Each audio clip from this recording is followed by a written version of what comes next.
Hey everyone, welcome back to our channel. In this today's video, I am going to show you how to fix 8-ball pool not connecting to Facebook. In this video, I'll show you how to fix it. That is not working.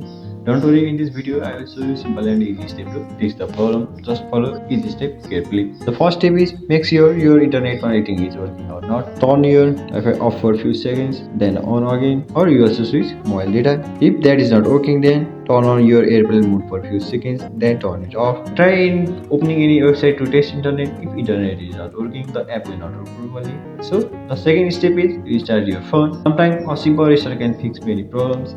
This helps remove small bugs and glitches. And the other step is update the app. Make sure your app is updated to the latest version.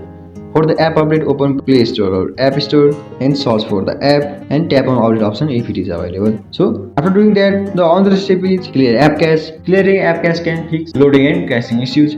So the first you need to go to your phone setting, then apps or app management, click on app list or apps, then search for the app, then click on storage and cache, click clear cache. After doing that, nothing works. The last step is reinstall the app. If nothing works, reinstall the app, uninstall the app, reset your phone, install the app again from Play Store or App Store. By doing all of it, this gives a fresh start to the app. So that's it. These are the best way to fix app problems. If this video helped you, don't forget to like, share and subscribe for more helpful tutorials. Thank you.